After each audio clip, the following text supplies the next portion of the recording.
El Museo Lladró, situado en la ciudad de la porcelana, tiene la colección más única y preciosa de porcelana Lladró del mundo.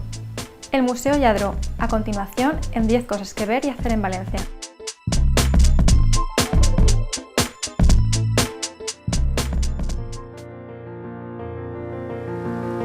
La marca internacional ha enlluernat el món durant molts anys amb les seues tradicionals figures de porcellana exquisitament elaborades a mà. Ara, junt amb estos dissenys originals, Lladró ha introduït una nova gamma de peces innovadores, dinàmiques y contemporáneas para una nueva generación.